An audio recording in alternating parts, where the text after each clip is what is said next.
বাৰেকুৰি সমস্যাৰে জৰ্জৰ নৱগঠিত ২৭ নম্বৰ চমৰীয়া সমষ্টি।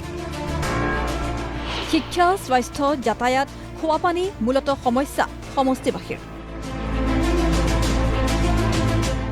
প্ৰজন্মৰ ধ্বংসকাৰী ড্ৰাগছৰ ৰমৰমীয়া বেহা চলে সমষ্টিৰ বিভিন্ন প্ৰান্তত। শেহতীয়া কিছু বছৰৰ পৰা চাইবাৰ অপৰাধীৰ অন্যতম অভিকেন্দ্ৰ হিচাপে পৰিগণিত হৈছে চমৰীয়া সমষ্টি। ৰাজনৈতিক ব্যক্তিৰ ছত্ৰছায়াত অতি দুৰ্গম অঞ্চলটোত বৃদ্ধি পাইছে চাইবাৰ ক্ৰাইমৰ দৰে অপৰাধজনিত ঘটনা। এইটো এটা ডাঙৰ ইস্যু হয়, যিটো আমি লোকেলি কৰ্পৰেট ক্ৰাইম বুলি কৈ আছোঁ, এইটো মানে চাইবাৰ ক্ৰাইম হয়। চ' সেই ক্ৰিমিনেলছবোৰক কিছুমান মানুহে ৰক্ষণাবেক্ষণ দি আছে, কিছুমান ৰাজনীতিবিদে ৰক্ষণাবেক্ষণ দি আছে। সেইকাৰণে এইবোৰ কাম কৰিব পাৰিছে। মই সেইকাৰণে কৈছোঁ যে আপুনি দুদিন ঘূৰি পেলাই যদি গোটেই সমস্যাবোৰ যদি মানুহে আপোনাক কৈছে, তেনেহ'লে আপুনি ভাবিব লাগিব যে চমৰীয়াবাসীৰ ৰাইজ জাগ্ৰত হৈ গৈছে। তেওঁলোকে গোটেই সমস্যাবোৰ জানে আৰু তেওঁলোকে এইটোও জানে যে সমস্যাবোৰৰ আঁৰত কোন মানুহ, সমাধান কোনে কৰিব পাৰিব। প্ৰত্যেকজন মানুহৰ সচেতন মানুহে ইয়াৰ বিৰোধিতা কৰিছে। আমি যথেষ্ট প্ৰচেষ্টা লৈছোঁ আৰু মই ভাবোঁ ইয়াত ক'ৰবাৰ ক্ষেত্ৰত হয়তো কাৰোবাৰ পৃষ্ঠপোষকতা আছে আৰু এতিয়া পৃষ্ঠপোষকতা যিহেতু আছে, মই যিহেতু তাত মানে ক্ষমতাত নাই, মই ভাবোঁ যে যদি ভৱিষ্যতত আমাৰ দায়বদ্ধতা আমি যদি দায়িত্বত থাকোঁ, তেতিয়াহ'লে আমাৰ প্ৰথম আৰু প্ৰধান দায়িত্ব হ'ব যে এই যিটো অবাধ গতিত থকা ড্ৰাগছৰ যিটো বেপাৰ, সেই বেপাৰটো ৰোধ কৰিবৰ কাৰণে আমি চেষ্টা কৰিব লাগিব। শিক্ষাৰ ক্ষেত্ৰত অতিকৈ পিছপৰা ২৭ নম্বৰ চমৰীয়া বিধানসভা সমষ্টি। আনটো বাদেই উচ্চ শিক্ষাৰ বাবে অঞ্চলটোত নাই বিজ্ঞান আৰু বাণিজ্য শাখাৰ মহাবিদ্যালয়। আচলতে আমাৰ এইখন মাইনৰিটি অঞ্চলত কমাৰ্চ আৰু ছায়েন্স হ'লে বহুতখিনি আমি সুবিধা লাভ কৰিম।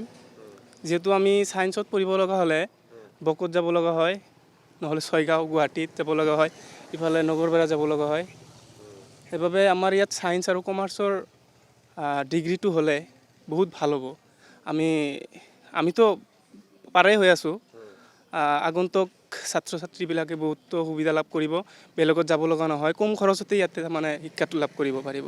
ইয়াত ছায়েন্স নাই আৰু কমাৰ্চ নাই, বহুত দূৰলৈ যাব লগা হয়, বহুতো টকা খৰচ হয়। আমাৰ ইয়াত নাই আৰু ইয়াত থাকিলে বহুতো সুবিধা হ'ব, পঢ়িব পাৰিম। আমাৰ এইটো অঞ্চলত এইখিনিত নাই, বকত আছে, গুৱাহাটী মিৰ্জাত আছে, নগৰপাৰাত আছে, আমাৰ ইয়াত নাই। থাকিলে ভাল হ'ব। গুৱাহাটীত যাব লাগে, গোৱালপাৰা যাব লাগে আৰু নগৰপাৰা যাব লাগে আৰু দূৰত যাব লাগে। চৰকাৰে এইখন অঞ্চলত ছায়েন্স কমাৰ্চ খুলি দিব লাগে, তেতিয়াহ'লে আমাৰ সুবিধা হয়, ভাল হ'ব, দূৰত যাব নালাগিব, পইচা খৰচ কৰিব নালাগিব। তো সেইকাৰণে এইটো ক'ব বিচাৰিছোঁ যে চৰকাৰে এইখন অঞ্চলত ছায়েন্স কমাৰ্চ খুলি দিব নেকি। ITI বা অন্যান্য কাৰিকৰী শিক্ষা প্ৰতিষ্ঠান অঞ্চলবাসীৰ বাবে যেন এক সপোন। যে আমাৰ এই অঞ্চলৰ বৃহত্তৰ অঞ্চলত আমাৰ কেইবাখনো ডিগ্ৰী কলেজ আছে, কিন্তু এই কলেজবিলাকত আমাৰ ছায়েন্স নাই, কমাৰ্চো নাই। গতিকে যদি কোনো ষ্টুডেণ্টে ছায়েন্স পঢ়িব লগা হয়, তেওঁ অলপ দূৰত যাব লাগিব, নহ'লে তেওঁ বাধ্যগতভাৱে আমাৰ আৰ্টছকে পঢ়িব লাগিব। নাইবা এনেকুৱা কিছুমান ষ্টুডেণ্ট আছে যিসকলে তেওঁলোকে কোনোটোৱেই নপঢ়ি মানে অলপ লিখা পঢ়া তেওঁলোকে সাং কৰি পেলায়, এনেকুৱা পৰিস্থিতি হয়। গতিকে মই ভাবোঁ আমাৰ এই অঞ্চলত বা বিশেষকৈ আমাৰ সন্তলী আঞ্চলিক মহাবিদ্যালয়ত যদি ছায়েন্সৰ ফেকাল্টিটো খোলা হয়, তেতিয়াহ'লে যথেষ্ট ছাত্ৰ ছাত্ৰী নিশ্চয় উপকৃত হ'ব আৰু এই অঞ্চলৰ যথেষ্টখিনি দৰিদ্ৰ গাৰ্জিয়ানেও যথেষ্টখিনি লাভৱান হ'ব বুলি মই ভাবোঁ। কমাৰ্চ আৰু ছায়েন্সটো আমাৰ স্পেচিয়েলি এতিয়া ক'বলৈ গ'লে চমৰীয়া সমষ্টিত কমাৰ্চ ছায়েন্স থকা এখন হাইস্কুল বা হায়াৰ ছেকেণ্ডেৰীও নাই, এখন কলেজ নাই। সন্তুলিত এখন কলেজ আছে, নাই ছায়েন্স। গৰৈমাৰীত ছায়েন্স কলেজ নাই, মাজতো হায়াৰ ছেকেণ্ডেৰী নাই, কোনো এখন হায়াৰ ছেকেণ্ডেৰী ছায়েন্সৰ নাই, কমাৰ্চৰ নাই। এইবাৰ মন কৰক সমষ্টিটোৰ এখন বিশেষ চিকিৎসা খণ্ড। এই চিকিৎসালয়খন হৈছে এই অঞ্চলটোৰ যি ৰাইজ আছে সেই ৰাইজৰ একমাত্ৰ ভৰসা।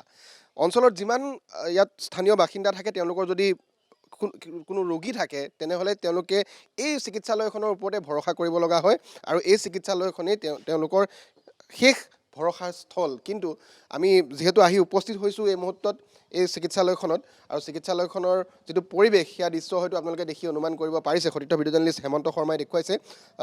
সন্মুখতে যদি আমি প্ৰথমতে দেখুৱাওঁ এটা প্ৰকাণ্ড তলা, আমি যদি সেই দৃশ্যাংশটো দেখুৱাই লৈছোঁ, এয়া হৈছে হস্পিটেলৰ পৰিৱেশ, প্ৰকাণ্ড তলা। আমি যদি সময়টো দেখুৱাওঁ, প্ৰায় 2 বাজিব হৈছে এতিয়া দুপৰীয়া, আৰু এই সময়ছোৱাতে এতিয়া এনেধৰণৰ প্ৰকাণ্ড তলা আপুনি দেখিবলৈ পাব এখন চৰকাৰী চিকিৎসালয়। নাই চিকিৎসক, নাই নাৰ্ছ। সামান্য বেমাৰ এটাৰ বাবে অঞ্চলবাসী যাব লগা হয় অন্য প্ৰান্তলৈ। আছে গৰু নেবাই হাল, থকাতকৈ নথকাই ভাল, তেনেকুৱা হৈছে এটা কথা। ইয়াত যদিও আমাৰ ডক্টৰ এজন আছে, আৰু আমাৰ আছে ইয়াতে OPD চিষ্টেম মোটামুটি আপোনাৰ এটা ডেটালৈকে গম পাওঁ যে এটা ডেটাৰ পিছত আৰু নাথাকে সিহঁতে, কিন্তু যেতিয়া পেচেণ্ট আমি ইয়াত ইমাৰ্জেঞ্চি পেচেণ্ট আনিব লগা হয়, ইয়াত ডক্টৰ পোৱা নাযায়। আমি তেতিয়া গুৱাহাটীত লৈ যাব লগা অৱস্থা হয়। আমি যে ভুক্তভোগী এইটো আমি প্ৰকাশ কৰিব নালাগে, আপোনালোকে নিজে আহি চকুৰে চালে। আমি উপায়হীন হৈছোঁ, আমাৰ টোপামাৰী অঞ্চলবাসী ৰাইজ উপায়হীন হৈছে। আজি যদিও মেডিকেল আছে, মেডিকেলত ডক্টৰ নাই, পাৰ্মানেণ্ট যে ডক্টৰৰ প্ৰয়োজন আছে, সেয়া কোনে আনিব? সেয়া আবেদন কৰিব লাগিব মেডিকেল পৰিচালনা কমিটিয়ে। মেডিকেল পৰিচালনা কমিটিয়ে আমাৰ স্থানীয় ৰাইজক অৱগত কৰিব লাগিব যে বৰ্তমান সময়ত আমাৰ টোপামাৰী যিটো মেডিকেলত আচলতে পাৰ্মানেণ্ট ডক্টৰৰ প্ৰয়োজন হৈছে, আৰু যাৰ কাৰণে আমাৰ ৰোগীসকলৰ খুবেই সমস্যাৰ সন্মুখীন হৈ আছে। আজি যদিও ডক্টৰ আহি আছে, দুদিন পিছত গুচি যায়। ৰাইজে ভোট কিহৰ কাৰণে দিয়ে জনপ্ৰতিনিধিক? ৰাইজৰ সমস্যা সমাধানৰ কাৰণেতো মানে হয়তো ৰাইজে ভোট দিয়ে, যে এনেকুৱা এজন দক্ষ আৰু সৎসাহসী আৰু যোগ্য ব্যক্তিক টিকেট দিব লাগে, যাতে আমাৰ এই আজিৰ যিটো মানে আমি সমস্যাত ভুক্তভোগী, আজি আপোনাৰ এটা গৰ্ভৱতী প্ৰসূতিত যদি আমি ইমাৰ্জেঞ্চি আমি লৈ যাব লগা হয়, নগৰবাৰাদি হ'লে নাৱেৰে পাৰ হ'ব লাগে, দলং নাই। এখন দলং আমি ৰাইজৰ গাঁঠিৰ জনেৰে কৰিছিলোঁ, সেইটো চৰকাৰে কিবা কাৰণত টেণ্ডাৰ দি লৈছে, মানে টেণ্ডাৰ চলি আছে, নিবিদাত ব্যক্তিগতভাৱে চলি আছে। কিন্তু এনেকুৱা অৱস্থা আমাৰ, আপোনালোকে যিটো বাটেৰে আহিছে গুৱাহাটীৰ পৰা, নিশ্চয় আপোনালোকেও উপলব্ধি কৰিছে, আমি আৰু ক'ব লগা কথা ইয়াত নায়েই। এইবাৰ চাওক অঞ্চলটোৰ বাট পথৰ দুৰৱস্থা। স্বাধীনতাৰ ৭৮ বছৰৰ পাছতো একমাত্ৰ জনপ্ৰতিনিধিসকলৰ অৱহেলাৰ বাবে দুৰ্ভোগ ভুগিবলগীয়া হৈছে বৃহত্তৰ চমৰীয়াবাসীয়ে। যিটো ৰাস্তা আমি সোমাই আহিলোঁ, যথেষ্ট বেয়া এইটো ৰাস্তা।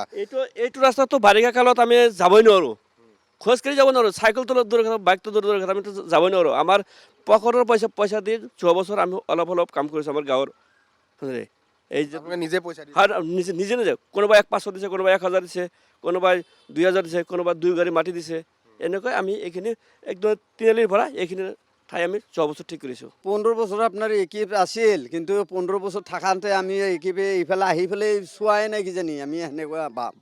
কোনদিন আমি একিপক ইয়াতে আমি দেখাই নাই যে ৰাস্তাটোৰ কণ্ডিশ্যন কেনে, ৰাইজে কেনেকৈ চলি আছে, বা ৰাইজৰ সুবিধা অসুবিধা এনেকৈ এটা ব্যৱস্থা আমি পোৱা নাই এতিয়ালৈকে। এইটো দেখাৰ পৰা আগত দলং নাছিলে, আমি নাওৰে, যেতিয়া মই জন্ম পাইছোঁ তেতিয়া মই নাৱেই দেখিছোঁ। এইখন দলং আমাৰ মানে ৰাইজে হ'ল মানে 4-5 বছৰমান হ'ল ৰাইজে এনেকৈ পইচা গোটাই মানে নিজৰ ফালৰ পৰাহে এই দলংখন, এইখনতো আপোনালোকে দেখিছে, ইহঁতৰ মানে অৱস্থা নাই। একেবাৰে ডেইলি মই যদি 20 বাৰ পাৰ হওঁ, তেতিয়াহ'লে মোৰ 1,000 টকা যাব। কোনো কনচিডাৰ নাই, গৰীব ধনী বুলি কোনো কথা নাই। ইয়াতে ধৰক কিছুমান গৰীব মানুহ ইয়াতে পাৰ হৈ নাহে, মানে সিহঁতে এইটো কাৰণে নাহে, মানে এই 200 টকাৰ ধৰক এটা এই কাম কৰিব, তাৰ ইয়াতে ভাড়া 50 টকা দিবলগীয়া, সেইকাৰণে নাহে, সেইকাৰণে বেলেগ ছাইডত গুচি যায়। কিমান বছৰৰ পৰা এই নদীখন এনেকৈ আপোনালোকে পাৰ কৰি আছে? এইটোতো নদী পাৰ হৈ আছে, আমি সৰুৰ পৰা চাই আছোঁ নদী। জাগাটো বৰ মানে বিপদজনক জাগা হৈ গৈছে। আমি ধৰক সৰুৰে পৰা ডাঙৰ হ'লোঁ, 20 পইচাৰ পৰা পাৰ হৈ আছোঁ। এতিয়া ধৰক বাইকত লৈ 50 টকা অহা যোৱা কৰা। গতিকে মানে আমি মাননীয় মুখ্যমন্ত্ৰীক মানে ক'ব বিচাৰোঁ, তেওঁ যদি আমাক দয়া কৰি এই দলংখন বনাই দিয়ে, আমাৰ বৃহৎ এই ৰাইজৰ মানে উপকাৰ হ'ব। আৰু মানে এইটো ৰাস্তা বহুত মানে একদম গুৱাহাটীলৈ মানে যাতায়াত কৰা হয় মানুহগিলা, আৰু ইফালে চৰ অঞ্চলৰ মানুহগিলা ৰোগী এটা মানে যদি ডেলিভাৰী লৈ আহে, মানে কেতিয়াবা মানে দলংটো পাৰ হোৱাৰ কাৰণে মানে কেতিয়াবা মানে গাড়ীতে মানে প্ৰসৱ হয়। ঘৰে ঘৰে নল, ঘৰে ঘৰে জল। পিছে চমৰীয়া সমষ্টিত যেন বগা হাতীলৈ পৰিৱৰ্তিত হৈছে জল জীৱন মিছন। নামতহে আছে পানী যোগান আঁচনি, কামত এটা প্ৰকাণ্ড শূন্য।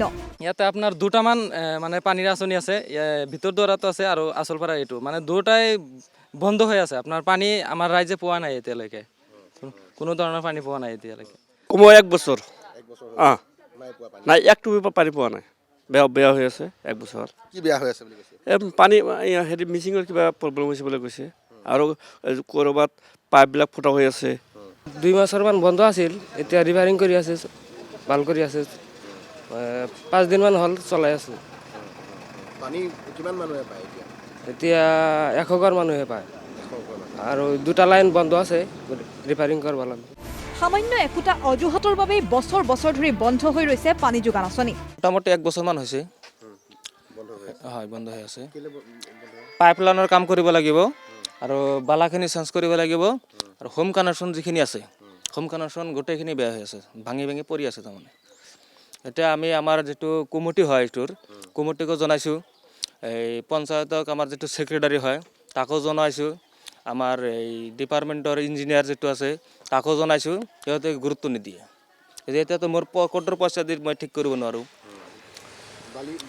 নাই বালি নাই বালিৰ কাৰণেও বন্ধ হৈ আছে। হয় বালিৰ কাৰণে বন্ধ আছে বালিটোৱে মেইন ফিল্টাৰ কৰোঁতে বালিৰ প্ৰয়োজন বেছি হয় পাইপলাইন অলপ ফুটা থাকিলেও সেইটো অসুবিধা নাই কিন্তু বালি নাথাকিলেতো আমি ফিল্টাৰ কৰিব নোৱাৰোঁ এনেদৰে বিভিন্ন সমস্যাৰে ভাৰাক্ৰান্ত নৱগঠিত সমষ্টি চমৰীয়া সমস্যা সমাধানৰ বাবে ৰাইজে নতুন সমষ্টিটোত কাক বিধায়ক হিচাপে দিছপুৰলৈ প্ৰেৰণ কৰে সেয়া পিছে সময়তহে হ'ব লক্ষণীয়